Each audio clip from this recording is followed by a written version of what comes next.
Hello, and you're very welcome back to the Public Eye Business Podcast brought to you by Granite Exchange. I'm your host, as always, Sarah Travers, and throughout this series I'll be speaking with local entrepreneurs and businesses to learn more about how their companies have come to be, to gain insight into their growth and find out how they continue to innovate. We'll also have some interesting guests to help businesses too on their journeys. So wherever you get your podcasts from, remember to keep an eye out for all new episodes and subscribe to stay up to date. So today in the studio, I'd love to welcome now Angela Hillan, who is the manager at Money Ready. We're going to talk more about Money Ready in a minute. But first of all, Angela, very welcome to the podcast studio. How are you? I'm great. Thank you very much for having me. It's great to be here. And a nice opportunity to tell people about Money Ready. So Angela serves as the Northern Ireland Hub Manager at Money Ready, which is a UK-based financial education charity headquartered in London. In her role, Angela oversees Money Ready's operations and outreach within Northern Ireland, working to deliver financial literacy programmes to engage local schools and communities and to promote responsible money management among young people. Such an important issue. But Angela, she is based in Belfast, but before joining her professional background, Angela studied German at Queen's in Belfast. She was a translator then in Galway and then a secondary school languages teacher in London. She's moved back to Northern Ireland now, and Money Ready has been going for almost 20 years, but only in Northern Ireland since Angela started the hub in January 2024. So Angela, it's been quite a journey for you. You've done lots of things, but why Money Ready, and why, first of all, did you want to join Money Ready? Well, my journey has been a bit squiggly, which is a bit like what we talk about in Money Ready, that our financial journeys are not linear. They can go a little bit wobbly and a little bit awry. So as you've said there, I studied languages. This was not, my plan was never to be talking about money. I went off to live in Galway because there were no languages jobs at that time. So I made my first move there and working for a software company, and realised very quickly that it was people that I liked. I became a team lead. I became a trainer. And a sort of an itch that I'd had at the back of my mind about teaching and education had to be scratched there. So I went off to Germany and then back to London to become a teacher. Only planned to stay there for a year. And then suddenly 14 years later, I was still teaching. Oh my goodness, in London? In London. So there's lots of money stories about trying to survive in London. But I got to COVID, and like a lot of people had a sort of a reevaluation of life and decided it was time for me to come home. It's funny how when you're told for 9 months that you can't come home, then suddenly home becomes a lot more important. And I was ready to change from mainstream education. So I came back home to Northern Ireland, and I knew I wanted to change. And I saw this ad for starting up this hub for Money Ready. We were called My Bank at the time. And I thought, this is absolutely for me. That sort of came about because in I think it was my last or my second last year of teaching, I was working with a group of kids on PSHE, which is the Learning for Life and Work equivalent over there in England. And having done over years, done a little bit on health eating, a little bit of keeping yourself safe from drugs and all sorts of things that you do as a teacher. This was the first time in my 14 years that I had done anything about financial education. Wow, so this was totally new to you. But Yes. What attracted you to it? Well, because it was with that group of young, of that class that I had, they had so many questions. I thought I was okay. I'd looked at the PowerPoint before. It was about mortgages. I had a mortgage. I had plenty I could say about that. But then I suddenly realised I can only actually talk about what I've experienced. And they had so many questions. It was clear that they hadn't had that opportunity to speak about it at home or in school before. I answered all the questions that I could, but there were just loads that I couldn't.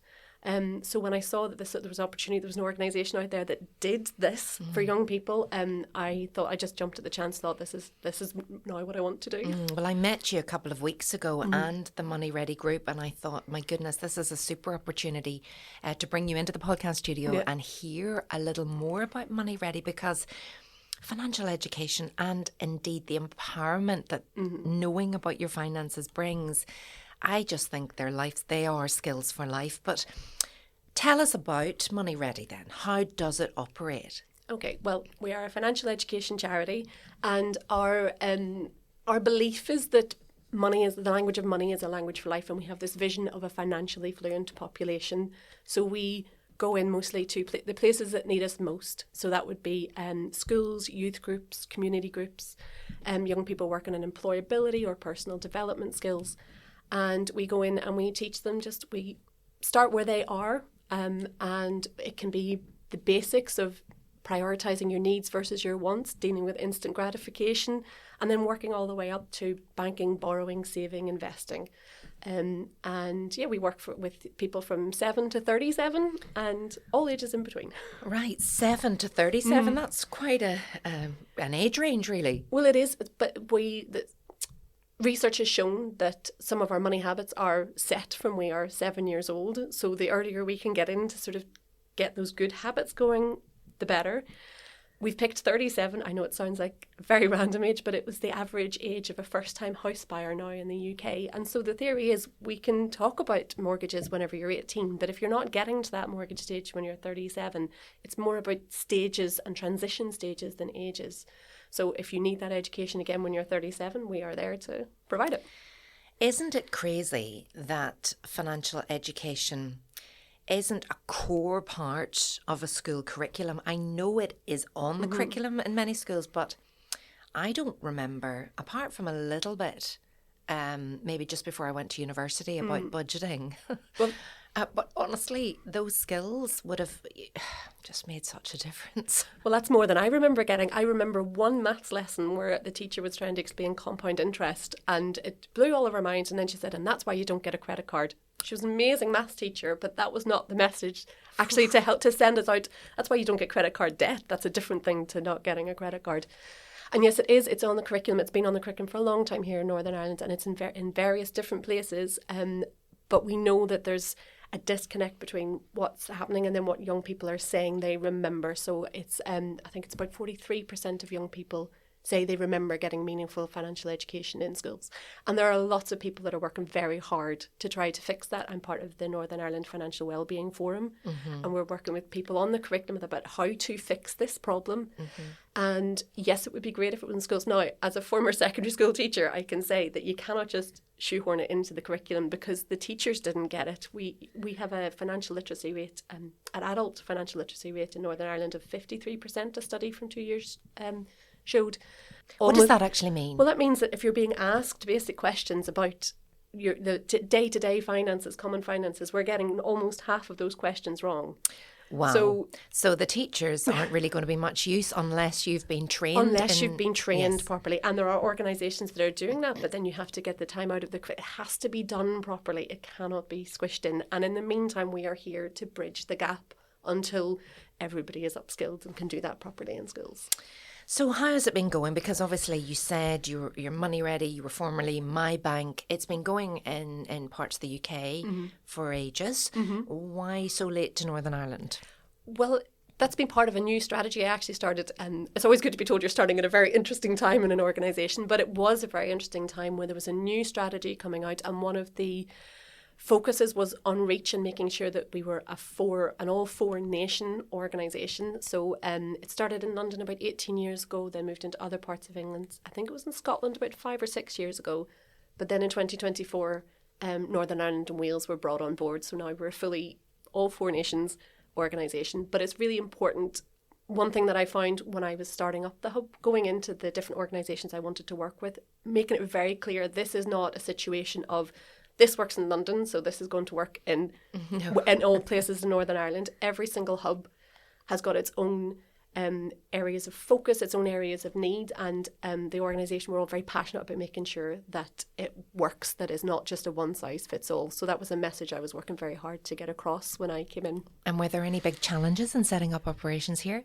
Well, yes, there were some personal challenges for me in that I'd moved sector. So to suddenly go, I'm not a teacher anymore. I'm suddenly having to do this networking and outreach and all of these things.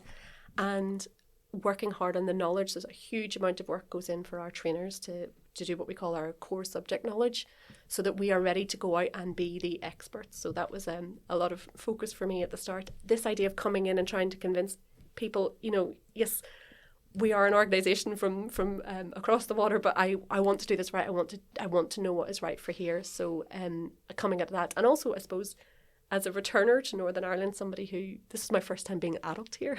I left as a student, which was, was halfway into adulthood, and coming back and learning everything, all the excellent work that's going on in the community and voluntary sector. So it was a huge learning curve for me, but there was some excellent support.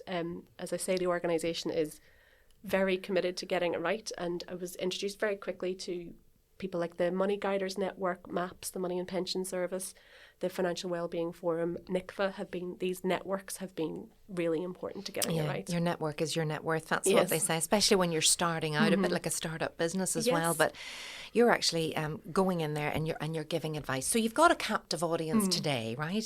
There'll be many people who run their own business or interested in the economy, in business, in doing things better and sharing experiences.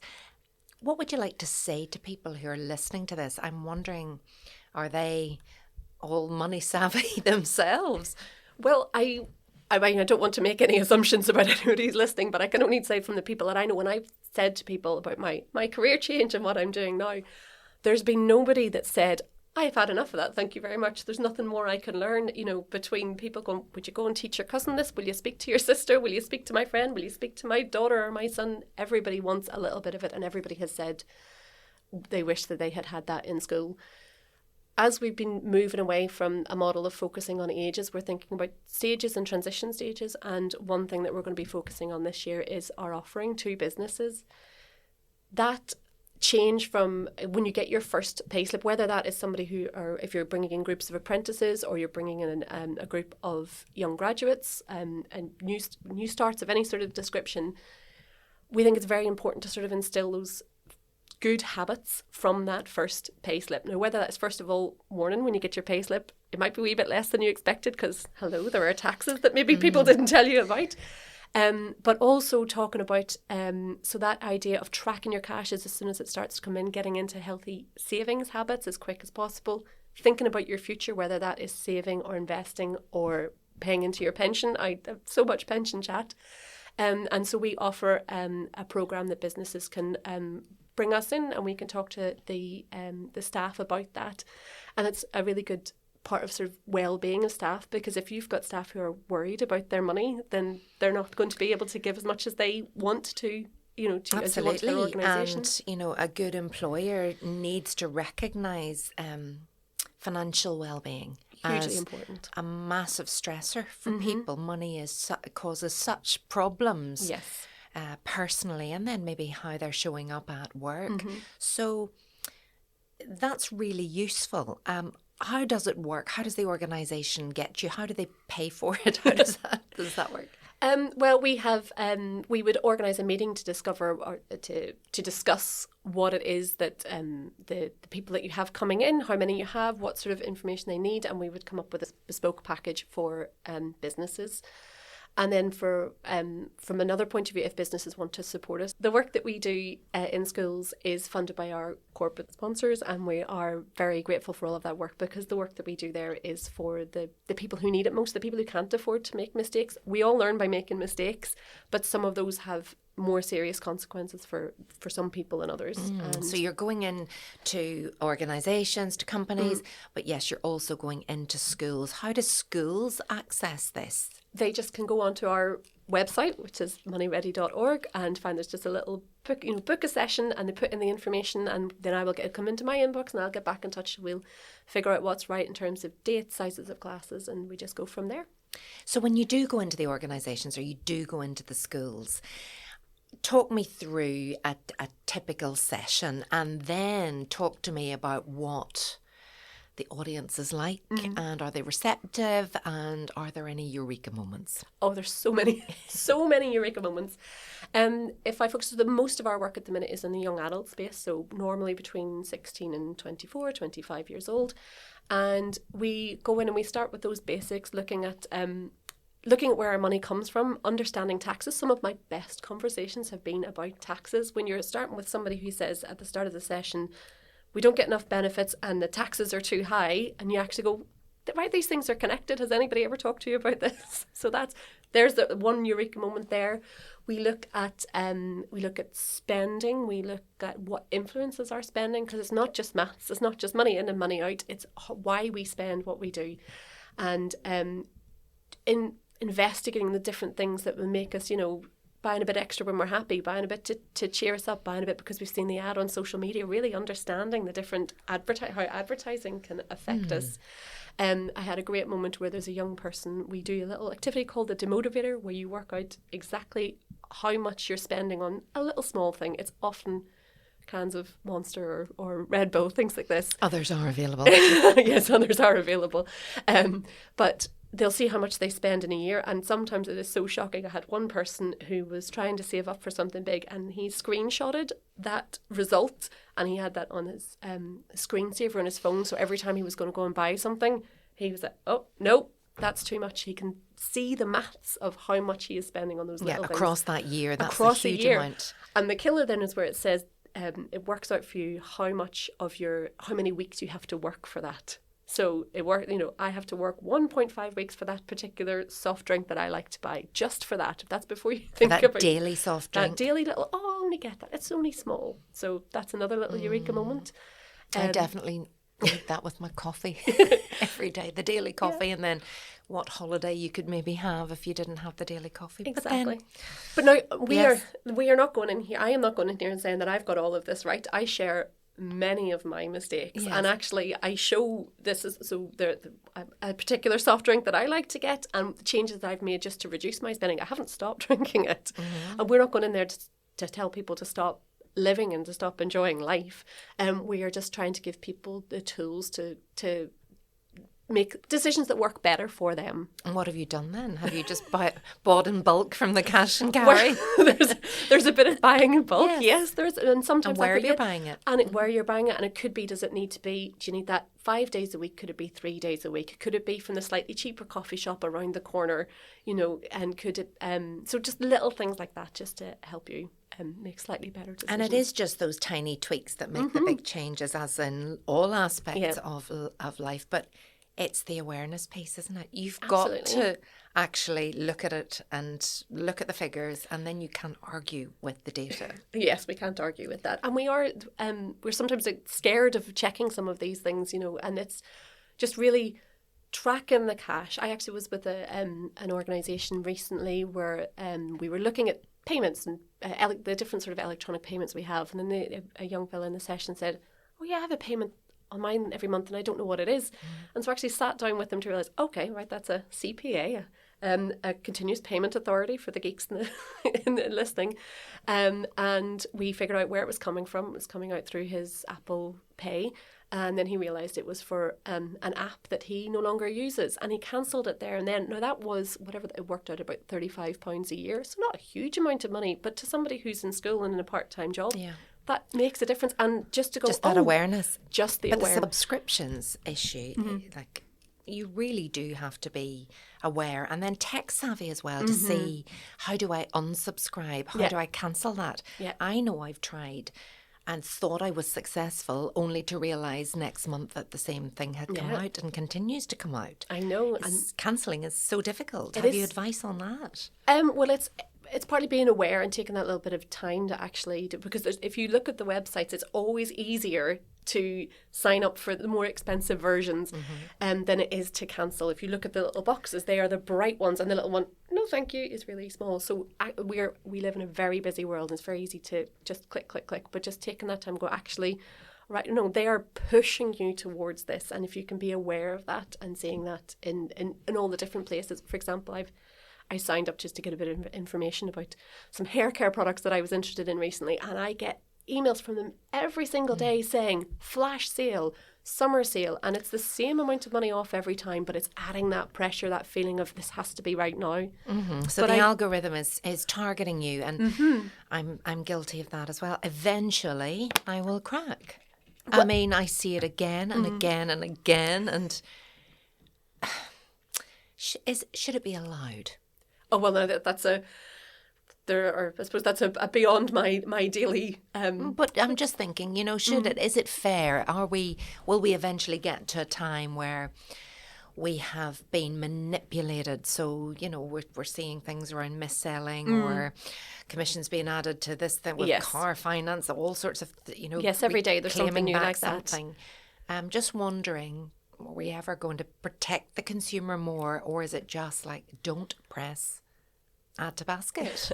Well, I would love to see more protections for the consumer, but in the meantime, we just have to focus on that and the education piece. Yeah. Just making people aware for it, because it does come at us from all sorts of angles, and we just have to be aware. It does turn into a bit of a problem for people when they've clicked and they've bought, and then talking about a friend, obviously, and then that parcel arrives and you think, when did I do that? When did I order this? And oh goodness, I seem to have added 2 to the basket, because it can be... I feel they do dupe you at times. You think, oh my goodness, I've clicked. I thought I bought that. And then, you've suddenly subscribed and you're going to get that monthly. Yeah. And so it's the awareness, and they're very clever. Oh, so yes, I just think that people do need to be aware. So what about this delayed gratification? Yes. Talk to me about that. Well, that's a very important, that we talk about that even from primary school. We're looking at the difference between, I want to get this thing now, I want to get this bag of sweets now. An instant hit. The instant hit. It's like, well, okay, well, if you wait and get, if you wait till tomorrow when we're going to the shop, you can get 3 times the amount for the same price, for example. Or the ice cream man comes around in the park, okay, well, you can get this here, or we can go to the other shop on the way home and we can get 5 lollipops for the same amount of price. That instant... Just being aware of the effect of always going for that instant gratification. And that's something we do a lot of work on from primary school all the way up. And again, being aware of this, the instant hit, the FOMO that we all do suffer from. And especially, we think it's so important at the minute with changes, money and society changing so much digitally, and the effect of social media is huge, because not only do we have the finfluencers out there's some people getting great information to improve their lives, and then some people getting they're the influencers in the financial world who tell you to be more or advise you what you should be doing to make your money go further, or exactly. And do you trust all influencers? Well, no, you have to be so careful about who you are trusting. So the sources that you would go for, and they are, like everybody else, they are selling a product, whether it is themselves or their information. So you have to be so careful about that. There is so much, as I say, there's so much FOMO, there's so much comparisonitis. We are looking at people on social media and thinking, I want that, I want to be like that, but we don't know all the things that are going on behind it. We don't know what sponsorships there may or may not be behind those things. It's not terribly well regulated space, as we know. So it all comes back to that education and awareness piece. It is so important. And as you say, the phone and the smartphone, now you can see your money instantly. People are doing it first thing in the morning. You could check how your pension's doing. Yeah. You could check how an investment's doing. It encourages you to maybe save a little more, invest a little more. But again, there's some people that go, is this safe? Should I do this? Yeah, well, there are some great tools out there, actually, that we can use in the digital space. For example, these sorts of the bank accounts that let you do like a savings pot or put things into different pots. What I used to have to do, I had 2 separate accounts. When I was thinking about this, when I started uni, I had a separate account. I had the one for all of the bills I was going to have to pay, and then the sort of the fund one that I could deal with. But that's what I had to do to keep it separate. But now we have apps and bank accounts that will let us do that. So there are a lot of great tools out there. It's just about knowing the difference and finding what works for you. Yeah, those pots are fantastic, because I presume you don't incur the same charges with pots as you would separate bank accounts. But again, I don't know. Well, it's all very important to check, as we would say, the terms and conditions. Yes. We talk about that as well, the importance of understanding what it is you're signing up for. So how do you measure success at Money Ready? Not just in the numbers that you get through the training, but in terms of impact. Well, we have our own monitoring and evaluation team, so we do regular surveys with them, and they also sometimes do some more in-depth interviews with some of our participants or the organisations that we work with. So that's great. That's a sort of a centralised team that we have. myself and my trainers, when we go in, we always get some instant feedback from them as well, from the participants as well, about what they're going to go on and do, so we can see what change, and whether that could be, I'm going to go and investigate my child trust fund. Those people that were born in that lovely window where they got a child trust fund, and there's so many people who still don't know about it. We ran into somebody recently who had gone away and discovered there was £1,000 in the world that was his, and he did not know until we came in. So we gather stories like that. And what years were the Child Trust Fund? Oh God, no, it was 2002 to 2011. Right, so if anybody's listening to that and between they some haven't... very specific dates in those years, so you have to double check. There are some people born earlier in 2002 that just missed it. Some the Labour government, did they give that lump sum of 1,000, was it? And then parents... No, it was smaller than the 1,000. It was and invested, and at different amounts of money in different right. periods of that time. So depending on when you were born, you'll and get people could add to it, people your could relatives add to it, or whatever. yes. So... but a lot of people just check that out. Even stuff that wasn't added to, it's a little pot there that people don't know they have until somebody educates them on this. So that's another way we can collect these stories of what people have actually done, what they've changed, and another way to sort of measure impact. I think one of a very special moment for me was the first time somebody got in touch and said it wasn't their manager that had passed the information, or that it was another youth worker from another organisation said, we've had these guys in, they're great, you need them for your young people too. And that sort of feedback that we get from organisations is great. What about protecting from scams? Oh, that's another huge bit of work that we do. So we talk about that again from all the different age groups, and there's a lot of work going on actually all across Northern Ireland at the minute about increasing awareness on scams. It's so important to stay on top of it. And some of it is just understanding if something sounds too good to be true. It probably is. The get-rich-quick schemes that you see advertised all the time? Or... Absolutely. Anything like that. So also things like, we get a lot of talk about cryptocurrency, for example. And of course, that's not regulated yet. It's closer to gambling than investing, and also very open to people being scammed. So, we do a lot of work around that, about how to keep yourself safe, and also about talking about it. There's so much shame about money. I have told so many stories about the mistakes that I have made that I never would have said about before, because there was so much shame about it. And I've had so many more conversations with people I know now about money than I had before, because people are opening up now. And it's so important that we can talk about it, because if we don't talk about it, if one person gets scammed and then never tells anybody else, then nobody else can learn about it. And it's not, if you get scammed, you're not silly, you shouldn't be embarrassed or ashamed. You've been a victim of a scam, and that is not your fault. So talk about it. There's plenty of people that can help. And get help, and maybe, tell others so that doesn't happen to them too. Exactly. And maybe try and get your money back. But that seems to be so hard to do. And oftentimes there's a concentration in the media when it comes to scams, focusing on the older population as being the victims. But you would say that young people are extremely vulnerable. Extremely vulnerable. And I suppose older and younger people report in different ways. So I've attended a lot of sessions here about the Northern Ireland Fraud Forum and the work that's being done there, and action fraud and trading standards. All sorts of people are involved in this, but it's older people who would be reporting to those organisations. Younger people aren't necessarily reporting what is happening to them. So it's really important that we get the message out.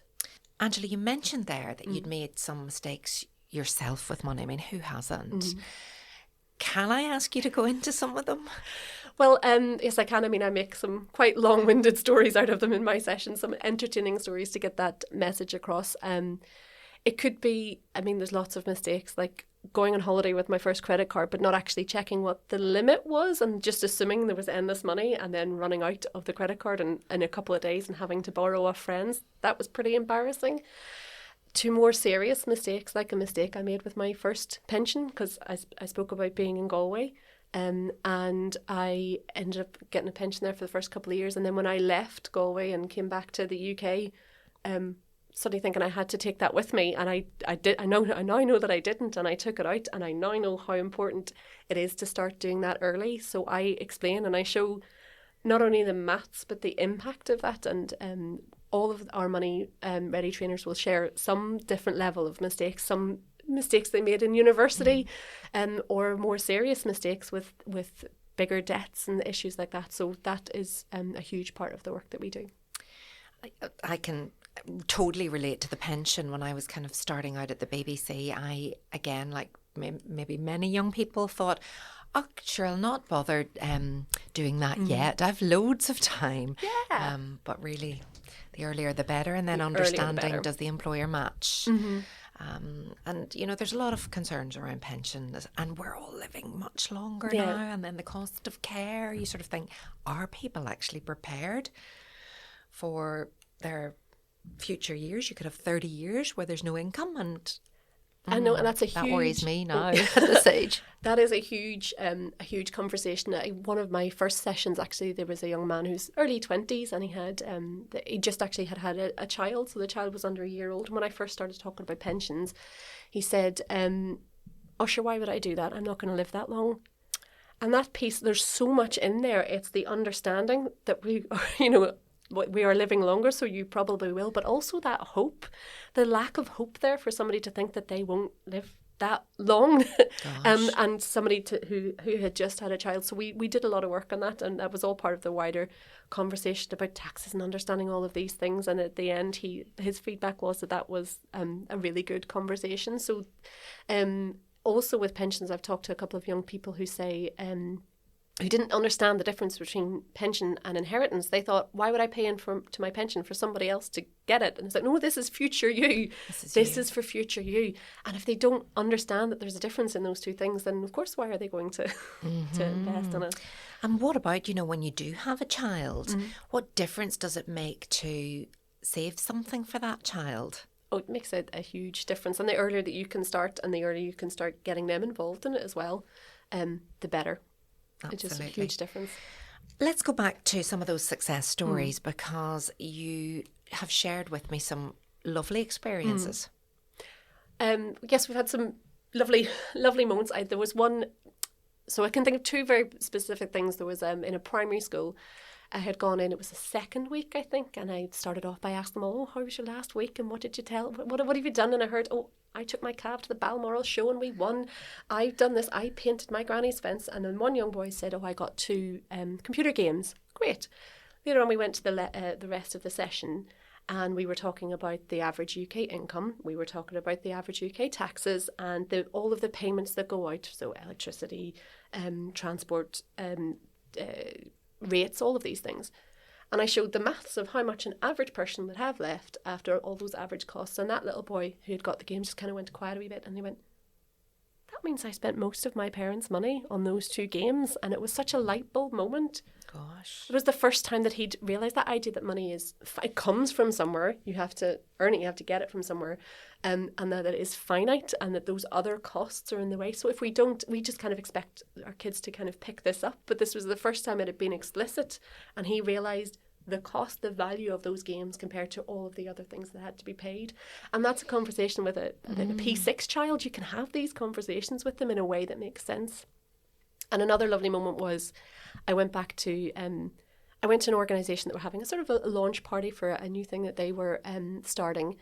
I didn't expect to see the young people. I thought it was just all going to be staff, and there were 2 groups that I'd actually worked with. And at the end of our 2 days, they're normally a wee bit tired and ready to go out the door because we do a lot of stuff. So I kind of thought, oh God, they're not going to want to see me. They're like, oh, the money lady, you're the money lady. So that was lovely to see. But they then had conversations. I figured out what was wrong with my credit score after seeing you. I went and I did this. I changed this. I opened this account. And there was a panel, a youth voice panel going on at that event. And unprompted, one of the young men who was speaking there mentioned our course as one of the best things that he had done as part of the wider course, because he had been able to make those changes. And normally we kind of go in and go out and we don't see them again. We lead them to the care of the amazing youth workers that are out there helping all of the young people in Northern Ireland. And to go back, see that again and get that feedback that we know from our research is happening, but that actual, that feeling, that really clear message of I've been able to make a change, that was wonderful. Absolutely. More of that. What has surprised you most about I'm thinking of your own business now. Is it a social enterprise or a charity? It's a charity. So obviously there's lots of governance involved as well. But What have your learnings been in terms of budgeting and, working out what you can do and how you can do it and running the business in Northern Ireland? That's been a huge learning curve actually for me, because it's not something I had experienced at all before as a teacher. We're actually just finished planning our budgets for next year and sitting down and figuring out all of the different things, remembering all the things you do and the money that's attached to that. I think that's a lesson for everybody who's a business or a freelancer, how much it actually costs to do what you do, and sitting down and figuring that out. That's been quite an experience. The importance of networks and networking has been a big lesson as well, making sure that being aware of all the support that's out there and making use of it. There is so much support out there, whether that is for organisations, in my case like NICFA, for charities, but there's so much support for businesses and new businesses out there in Northern Ireland as well. It's just about taking it.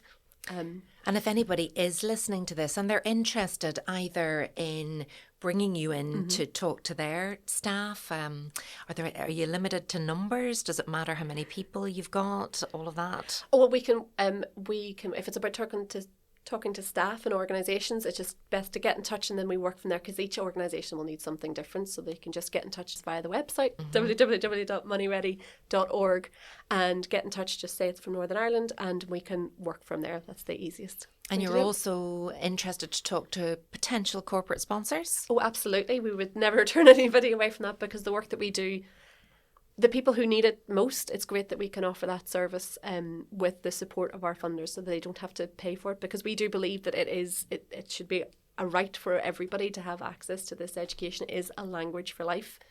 So we've got the support of our corporate sponsors behind us, and that's really appreciated. I love that you said that. Money and understanding money is really a language for life. Mm-hmm. Have you any evidence that shows what difference it makes to a young person who has had financial education? What prospects do they have? What improvements will they have to their life as a result of this? Well, we have had some independent impact valuation done that shows that for every £1 that's invested, there's over £5 of social value that's brought into that. And we have done studies, for example, with some of our work in our London hub, which we'd like to replicate here, which is that for care leavers who are applying through the local council to get their bidding number and get onto the council housing, they have done some tenancies work with us, and it went from, I believe the number was something like a 30% rate of defaulting on tenancies or not working out, going down to 2%. That's a huge reduction in the amount of tenancies going wrong. And for people, especially for care experienced young people who have so many barriers to getting onto, to sustaining a tenancy like that, it makes a huge difference. And we really need to help those young people too. They do have a right to have the same opportunities and security as other people. So what's next then? It's all very exciting, but what's next for you in Money Ready? Well, one of our, so the wider organisation is expanding reach, and I'm very passionate about expanding the reach here in Northern Ireland. At the minute, the trainers are all sort of generally in Belfast and not too far from it, and I'd like to expand so we can offer more regular courses in other parts. So that's one plan. As I say, bringing this tenancies work here to Northern Ireland as well. So preventing homelessness is one big plan for us this year, and working with more businesses at that transition stage for people who are getting that first pay slip to start those healthy habits first. Yeah, and that advice is absolutely crucial. I'm sure many people will be Googling Money Ready after this. Now, the purpose, obviously, of this podcast is really entrepreneur focused. It's to inspire existing business owners and maybe those ambitious entrepreneurs out there how they can grow their business by offering an insight into the success of other businesses. But I'm just wondering, from a Money Ready perspective, what advice would you give to people who may have a business idea? I don't know if you do that kind of work, but have no idea where to begin or are unsure as to whether the risk is worth taking. Well, we're actually starting a little bit of work in that area at the minute, because there's so many people who are doing side hustles and businesses at the minute, that the young people that we speak to who are maybe wanting to make that into something more permanent. But in the meantime, I would say, first of all, it's passion. Obviously, I have a huge passion for this, for the work that I'm doing at the minute. And then discovering that the passion isn't enough without the communication we believe that storytelling is the best means of education, and it's that storytelling. So whether that is the storytelling to your in our case, our service users, or if it is our funders or investors, or it is the politicians that we need to speak to, whoever it is you need to speak to, that communication, that storytelling, obviously backed up by whatever evidence you need as well. That's what it all starts with, the storytelling. Absolutely, that purpose. Well, thank you, Angela, for joining us in the podcast studio today. As I say, it's something slightly different for the Public Eye podcast, but absolutely this language for life, understanding your money. If you're interested, do reach out and get in touch with Angela at Money Ready. Thank you so much for joining us in the podcast today. And thank you to all of our listeners. Do join me next time for another fantastic episode. Thank you. This podcast was recorded in Granite Podcast Studio. Interested in starting up your own podcast but don't know how? Granite Podcast Studio can help. Record your podcast in our state-of-the-art studio, which is based in the heart of Newry City. Our studio has cutting-edge and user-friendly technology and can seat up to 4 people.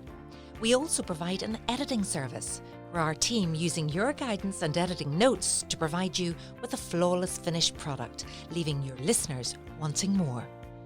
For more information on how you can get started, visit www.granitepodcaststudio.com.